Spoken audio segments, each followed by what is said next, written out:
Assalamualaikum warahmatullahi wabarakatuh. Kami dari kelompok 4 dengan topik pembahasan klasifikasi dan asal-usul serta perkembangan metode pembelajaran bahasa Arab.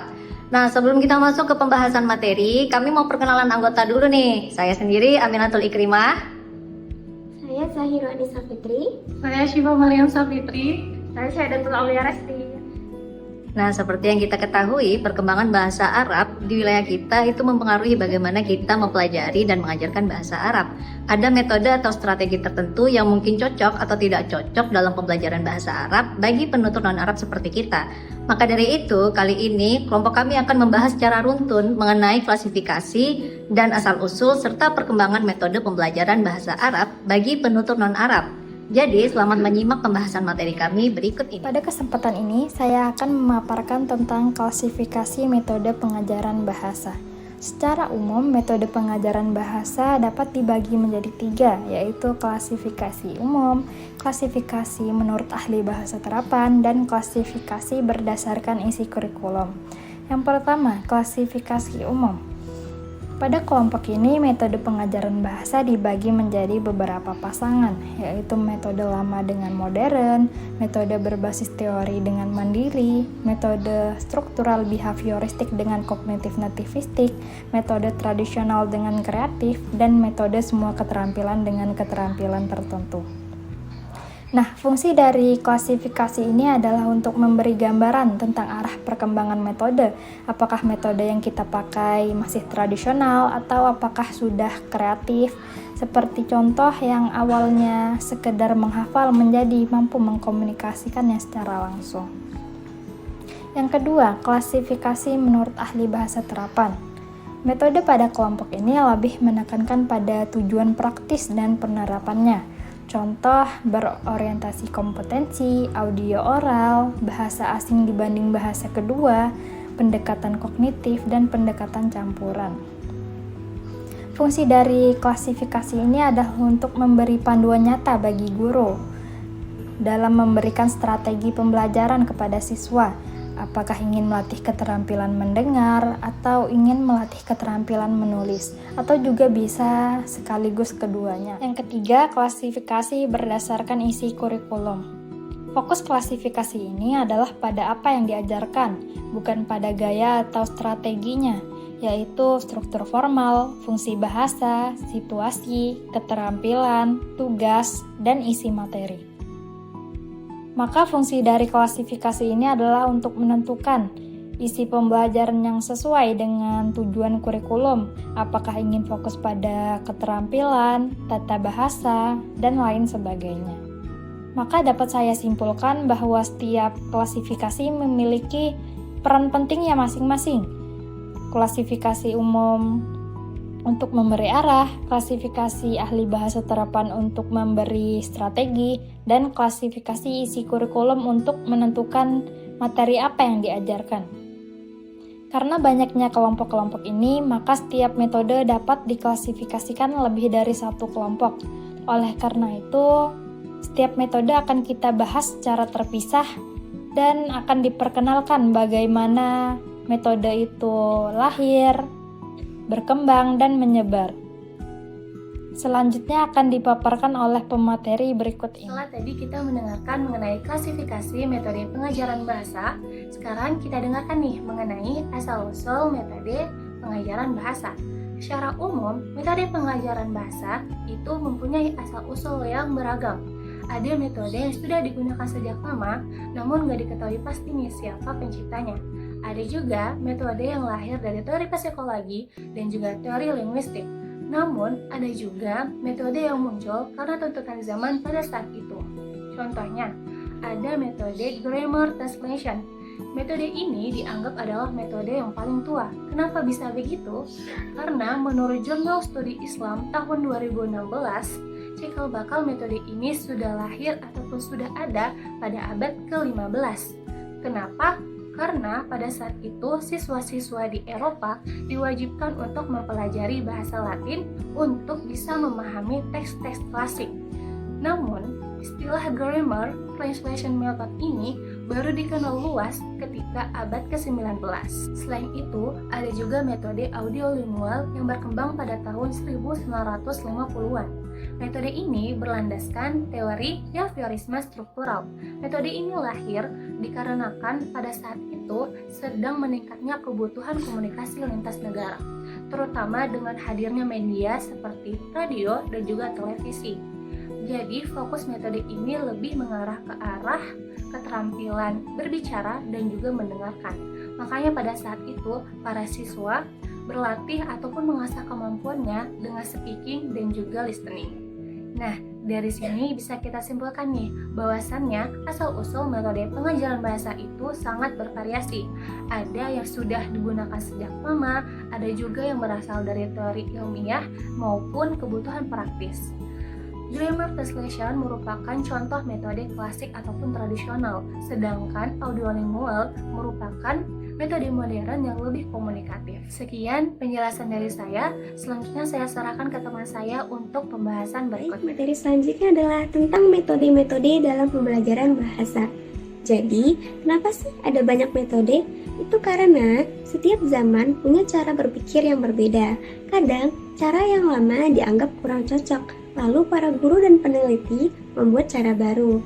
Maka muncullah berbagai macam metode untuk belajar bahasa. Yang pertama, ada yang namanya metode alamiah atau the natural method. Metode ini berkembang pada akhir abad ke-19.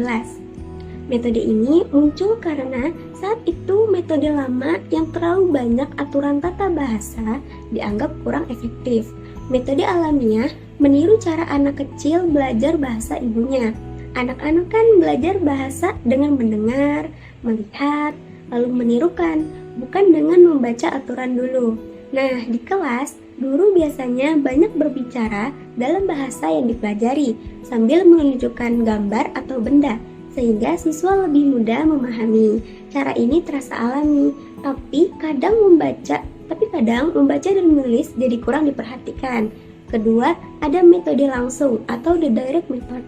Metode ini populer pada awal abad ke-20. Metode ini lahir karena metode alamiah dianggap masih kurang sistematis, sehingga dibuatlah pendekatan yang lebih terstruktur. Di sini, guru langsung menggunakan bahasa target tanpa banyak menerjemahkan. Misalnya, guru bertanya dalam bahasa Arab, lalu siswa menjawab juga dengan bahasa Arab. Jadi, aturan bahasa dipahami lewat contoh, bukan lewat penjelasan panjang. Cara ini membuat siswa cepat lancar berbicara, meskipun seringkali kemampuan membaca dan menulisnya belum terlalu kuat. Ketiga, ada metode audiolingual. Metode ini berkembang sekitar tahun 1940 sampai 1950-an, terutama setelah Perang Dunia Kedua.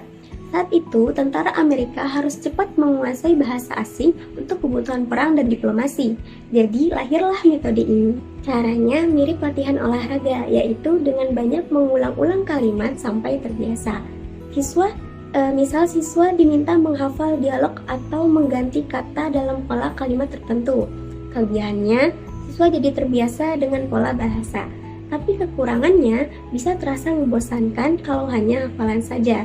Keempat, ada metode membaca atau the reading method. Metode ini muncul sekitar awal abad ke-20 juga. Alasan lahirnya karena banyak siswa yang meskipun bisa berbicara sedikit, tapi kesulitan membaca dan menulis. Jadi, di sini fokusnya lebih banyak membaca teks, lalu menuliskannya kembali.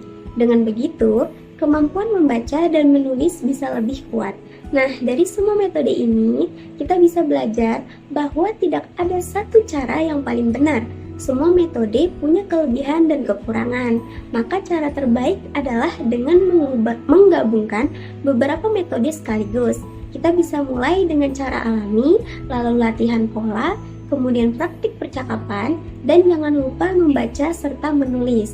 Kalau semua seimbang, maka kita bisa menguasai 4 keterampilan bahasa sekaligus, yaitu mendengar, berbicara, membaca, dan menulis. Sekian dari saya. Selanjutnya saya serahkan ke pemateri Baik, sebelumnya sudah dijelaskan beberapa metode berdasarkan klasifikasi juga perkembangannya. Tapi ternyata ada metode yang muncul karena pengembangan dari metode lain atau bahkan dia hanya menjadi bagian kecil dari metode lain. Contohnya adalah metode audiovisual. Dinamakan audiovisual karena pembelajarannya bertumpu pada suara dan gambar.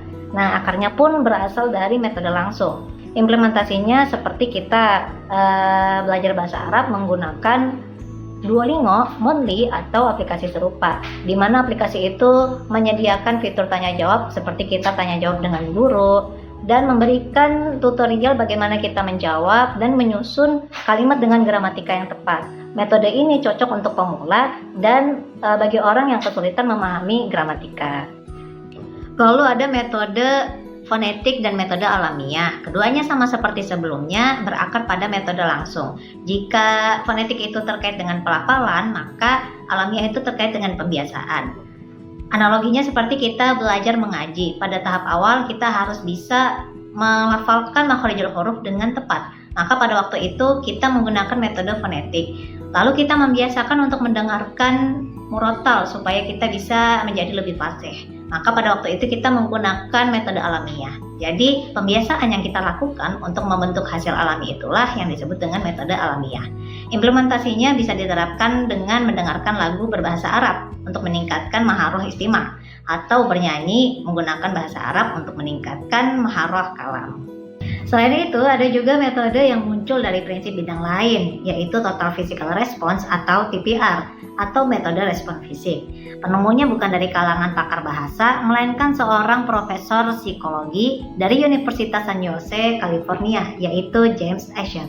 Prinsip yang digunakan pun sangat beragam, mulai dari menyamakan pembelajaran bahasa kedua dengan bahasa ibu, menggunakan gerakan tubuh, mengurangi ketegangan belajar, sampai memanfaatkan latihan motorik untuk memperkuat daya ingat. Contoh TPR yang sering kita temukan adalah ketika ice breaking, ketika kita menyanyikan Iza kunta sa'idan sofik yadek, kemudian anak-anak menjawab dengan tepuk tangan, dan sebagainya. Selanjutnya ada metode yang muncul karena alasan praktis maupun teoritis, yaitu metode audiolingual. Alasan praktisnya karena sebagai kebutuhan yang sangat mendesak untuk komunikasi setelah terjadinya Perang Dunia Kedua, yang didukung juga dengan perkembangan teori linguistik struktural dan psikologi behaviorisme. Contoh implementasinya seperti kita mendengarkan lagu berbahasa Arab, ceramah bahasa Arab, atau debat bahasa Arab. Nah, metode ini cocok untuk meningkatkan maharoh kalam dan istimah. Dan yang terakhir, ada metode yang muncul dari bidang lain, yaitu metode diam atau silent way. Dalam bahasa Arabnya disebut dengan at-tariqah as-samitah. Dikembangkan oleh Khalid Gateño yang seorang matematikawan. Biasanya metode ini dipakai dalam pengajaran matematika, di mana siswa ditekankan untuk bereksperimen, mencoba sendiri, dan menemukan pola. Menurut Isnawati Malik dalam penelitiannya yang berjudul Silent Way Method, sebagai alternatif pembelajaran maharoh istimah, menyebutkan bahwa metode ini berfokus pada menciptakan lingkungan belajar di mana siswa lebih aktif terlibat dalam proses belajar tanpa ada dominasi langsung dari pengajar. Implementasi sederhananya bisa kita terapkan dalam pembelajaran kosakata bahasa Arab menggunakan media puzzle untuk mengukur maharoh istimah siswa dan menstimulasi problem solving siswa. Dan metode ini juga berpotensi efektif untuk meningkatkan maharoh istimah. Pada intinya, metode lama tetap hidup di era sekarang, hanya saja implementasinya yang lebih variatif. Maka dari itu, silahkan pilih metode mana saja yang menurut kalian paling cocok untuk kalian terapkan berdasarkan kemampuan mana yang ingin kalian tingkatkan. Nah, dari pemaparan materi tadi, kita bisa lihat nih, kalau misalnya metode pengajaran bahasa itu memang sangat beragam. Ada yang dibedakan berdasarkan klasifikasi, ada juga yang dari asal-usul dan perkembangannya. Misalnya tadi ada metode klasik dan juga metode modern. Bahkan ada metode yang lahir dari bidang lain, contohnya seperti Total Physical Response dan juga Silent Way. Perkembangannya pun selalu mengikuti dan menyesuaikan perkembangan zaman, dari latihan membaca hingga menulis, sampai bisa berbicara dan juga mendengar. Jadi setiap metode itu punya kelebihan dan juga kekurangannya masing-masing. Kesimpulan akhirnya, tidak semua metode bisa kita terapkan atau bahkan bisa menjawab semua kebutuhan pengajaran bahasa. ini tuh tergantung dari kondisi siswa yang selalu berbeda-beda. Ada dari usia siswa, tujuan belajar, bahkan dari karakter guru hingga suasana kelas. Makanya ketika kita menjadi seorang guru, kita harus bisa selektif dalam memilih metode yang tepat untuk kebutuhan siswa dan bisa kreatif dalam menggabungkan metode agar ketika kita mengajar ataupun dalam proses mengajar itu bisa lebih terasa menyenangkan dan juga lebih efektif. Sekian kesimpulan yang bisa kami sampaikan. Terima kasih teman-teman, semoga bisa bermanfaat dan bisa kita terapkan. Kurang lebihnya mohon maaf. Assalamualaikum warahmatullahi wabarakatuh.